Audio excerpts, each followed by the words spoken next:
네, 이제 본격적인 가을 취업 시즌입니다. 요즘 취업 준비생들에게 학력, 스펙보다 더 중요하게 생각되는 것이 있다고 합니다. 뭔지 아십니까? 글쎄요, 아무래도 면접을 대비해서 화법이나 외모에 네. 더 신경을 많이 쓸 것 같은데요. 그렇습니다.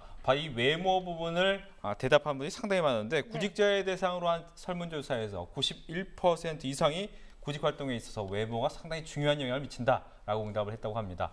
가장 고민하는 부위 가운데 하나가 또 이 얼굴형이라고 또 하네요. 네, 그래서 오늘 우리 집 주치에서는 강남 삼성 성형외과 박영진 원장님과 함께 얼굴형을 만드는 방법과 또 콤플렉스를 극복하는 방법까지 자세하게 알아봅니다. 안녕하세요, 원장님. 안녕하세요. 네, 안녕하세요.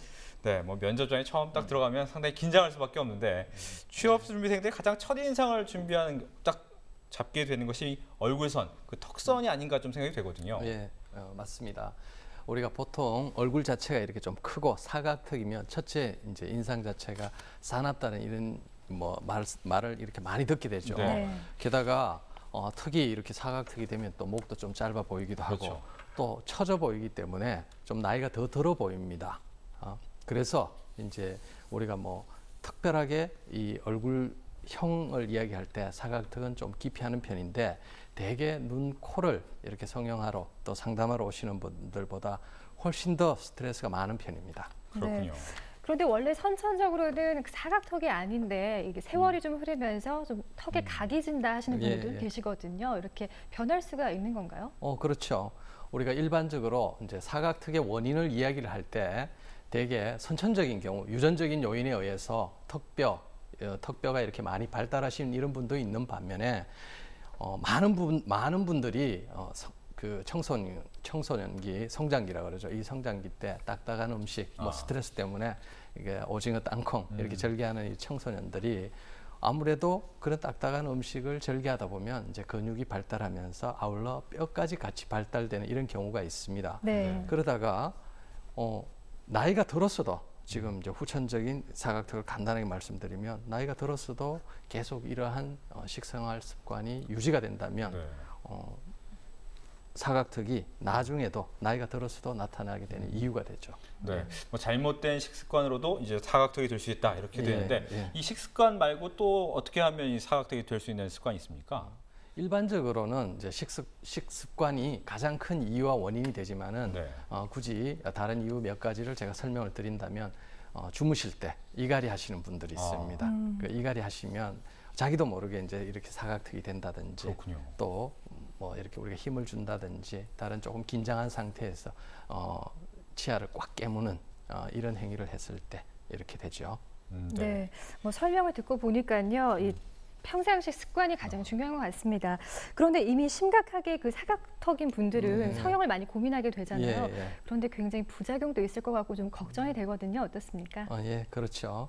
그 사각턱, 턱뼈가 많이 발달한 경우에는 당연히 이제 뼈를 이렇게 깎아내는 시술을 해야 되겠지만 여기에 부담을 많이 갖고 계십니다. 그런데 저희들이 자세히 조사를 해보면 턱뼈가 많이 발달하신 분도 있지만 근육이 많이 발달하신 분들도 꽤 많습니다. 이런 경우에는 뼈를 깎지 않고 간단하게 튀어나온 우리 교근이라고 합니다. 이 근육을 줄여서 이 사각턱을 해결하는 그런 고주파 교근 축소술이라는 이런 첨단의 수술 방법도 있습니다. 네, 조금 전에 이제 고주파라고 말씀하셨는데 보통 이제 미용술에서 사용되는 게 고주파라고 생각이 드는데 성형에도 이제 가능한 겁니까? 대개 고주파라고 하면 우리 피부 관리실에서 피부를 조금 이렇게 타이트닝 시킨다든지 그 고주파 열 에너지, 작은 열 에너지를 활용하는 이런 시술만을 이렇게 생각하게 되는데 제가 오늘 설명드릴 부분은 우리 고주파의 원리 자체가 주위 조직 손상을 최소화하면서 원하는 부위, 튀어나온 부위를 줄여줄 수 있는 이런 첨단 시술법입니다. 자, 제가 화면 보면서 이런 그 고주파 시술에 대해서 간단하게 설명드리도록 하겠습니다. 이 환자는 사각턱에 대해 심한 열등감으로 이렇게 고통스러운 나날을 보내고 있었습니다. 친한 친구들 있으면 많이 놀리자. 턱 짰다 이러죠. 옛날에 이렇게 해가지고 계속 사각턱이다 이러고 되게 놀림 많이 받았어요. 컴플렉스가 너무 심해가지고 턱이 좀 사진 찍을 때 같은 데도 되게 머리도 이렇게 가려서 이렇게 찍고요. 여름에도 더워도 머리 풀고 다니는 데가 많고 컴플렉스에서 되게 고민은 많은데 안면윤곽 이런 건 너무 무서워서 고주파 이거나 안에 흉터도 안 남는다고 하더라고요. 안쪽으로 해서. 그래서 되게 좋은 점 많이 들어가지고 하기로 했어요. 환자의 상태에 따라서 이렇게 턱을 깎아야 되는 경우도 있겠지만은 사각턱의 반 이상, 한 60에서 70%는 근육의 발달에 의한 경우가 이렇게 많기 때문에 지금 초음파를 저렇게 보면서 이제 튀어나온 근육량을 측정하게 됩니다. 그래서 이렇게 환자의 턱 상태와 근육 상태를 이제 꼼꼼하게 파악한 이후에 지금 보시는 바와 같이 튀어나온 부위를 부분 마취를 한 이후에 입안에 절개 없이 고주파 열을 가해서 사각턱을 이렇게 교정하는 방법입니다. 턱을 깎는 수술에 비해 시술 시간이 짧고 시술 후 흉터나 피부 처짐 현상이 없는 것이 강점인데 지금 수술 전의 모습이 나가고 있는데요. 네. 6개월 이후의 모습입니다. 이렇게 부작용이 적으면서 눈에 띄는 효과를 볼 수 있고요. 많이 갸름해졌네요. 이분은 이제 물론 뼈까지 같이 줄여서 튀어나온 근육을 같이 함께 해결했기 때문에 네. 우리가 흔히 말하는 사각턱, 다른 사각턱 시술에 비해서 훨씬 더 만족도가 높고 보톡스를 이용한 시술과 달리 이렇게 지속 시간이 길기 때문에 환자의 만족도가 아주 높은 편입니다. 네. 네. 이렇다면 이제 고주파를 이용해서 턱 이외의 부분에도 성형이 좀 가능한 겁니까? 예, 뭐 대개 이제 여성분들이 네. 또 많은 그 스트레스를 받으시는 부위 자체가 제가 보니까 이 종아리였습니다. 종아리요. 종아리 근육, 튀어나온 이 근육 네네. 때문에 많은 상담을 오십니다. 아무래도 여성분들은 미니스커트나 이 치마를 자주 입게 되니까 그 종아리 부분에 상당히 신경을 많이 쓰잖아요. 그래서 아무래도 어떤 시술적인 방법을 좀 많이 고려할 것 예, 같은데요. 그렇죠. 특히 이제 그 여성분들이 하이힐을 신을 때, 네. 뭐 지금 뭐 거울로 뒤로 보신다고 이렇게 말씀을 하셨는데 하이힐을 신을 때 신경을 많이 쓰십니다. 준비한 자료 사진 보면서 또 설명을 드리도록 하죠. 네.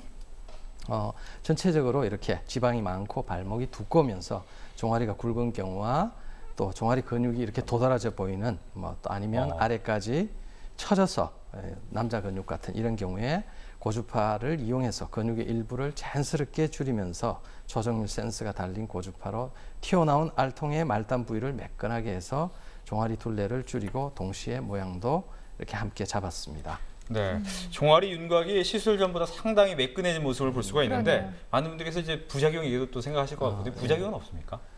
기존에 우리가 이제 근육을 잘라내거나 신경을 차단하는 이런 시술 방법들이 뭐 잘라내다 보면은 아무래도 근육 기능 그 힘이 떨어지니까 보행 장애가 온다든지 또 신경을 차단 마비시키는 이런 방법은 신경 자체가 마비되기 때문에 다른 그런 부작용을 염려했지만 고주파는 굳이 우리 부작용을 따지자면은 서서히 결과가 나온다라는 이런 단점 이외에는 대개 한 6개월 정도 이렇게 지켜보시면 종아리 둘레도 뭐 심지어는 6cm까지 이렇게 주는 이런 분들도 있고 네.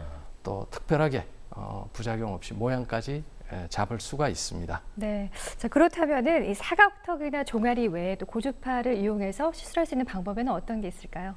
하나를 더 꼽자면 네. 이 고주파의 원리 자체가 주위 조직 손상을 최소화할 수 있는 이런 방법입니다. 그 말은 우리가 불필요한 이렇게 복부라든지 네. 허벅지라든지 엉덩이 지방이 있을 때 그 지방 자체만 녹여서 태워서 기름처럼 만들어서 배출해내고 우리 그 몸매 그 튀어나온 이 부위를 해결할 수 있는 이 고주파 열분해 열로 지방을 분해해서 녹여내는 열분해 지방 용해술이 있습니다. 네, 아무래도 복부 지방이니까 귀가 번쩍 뛰는데 지방 흡입술과 좀 전에 말씀하신 지방 용해술은 어떤 차이가 있습니까? 그 지방 흡입술과 지방 용해술은 뭐 분명히 다른데 네. 준비된 자료 사진 보면서 제가 또 설명을 드리도록 하겠습니다. 이렇게 지금 보시는 장면은 이제 근육을 줄이는 우리가 주위 조직 손상을 최소화한다는 이런 방법인데 고주파 절연 침을 활용해서 지방 세포를 이렇게 녹여내면서 튀어나온 저렇게 복부나 아니면 등 뒤 또 이렇게 허벅지에 지방을 녹여내면서 뽑아내는 거죠. 그래서 탄력이 생겨서 뭐 살이 처짐이나 울퉁불퉁함 없이 좋은 결과를 낼 수 있습니다. 지금 보시는 장면도 주위 조직 손상을 최소화할 수 있다라는 그런 고주파 원리를 활용하는 그런 시술이 되겠습니다. 네. 자, 그렇다면 시술 후에 저렇게 날씬하게 됐지만은 그래도 이 요요 현상이라고 해서 다시 원상태로 돌아가진 않을까 걱정이 되거든요. 어떻습니까? 그 사실 뭐 지방 흡입이나 지방 용해술이나 이렇게 아무리 시술이 잘 되고 결과가 좋다 하더라도 너무 많은 칼로리, 결국 식이요법에 실패한다면 네. 너무 많이 이제 우리가 지방 흡입, 지방 용해해서 날씬한 몸매를 갖췄다 하더라도 너무 많은 칼로리가 들어간다면 참 유지하기 힘듭니다. 네. 또 아울러 그런 칼로리, 들어온 칼로리를 어느 정도는 배출해 우리가 소모해야 되기 때문에 규칙적인 운동, 규칙적인 생활을 해서 내가 어느 정도 체중을 줄이겠다라는 이런 그 노력, 그게 있을 때 이제 좋은 결과 계속 유지되겠죠. 네. 네, 오늘 고주파에 대한 다양한 시술 방법에 대해서 좀 알아봤습니다. 또 외모를 변화시키기 위해서는 무엇보다도 자기 관리가 더 필요하다는 얘기를 좀 귀에 생각해야 될 것 같습니다. 오늘 도움 말씀 주신 강남 삼성 성형외과의 박영진 원장님 말씀 고맙습니다. 네, 다음 시간 우리 집 주치에서는 이 담에 걸렸다고 얘기하는 질환이죠. 근막 동통 증후군에 대해서 알아보겠습니다.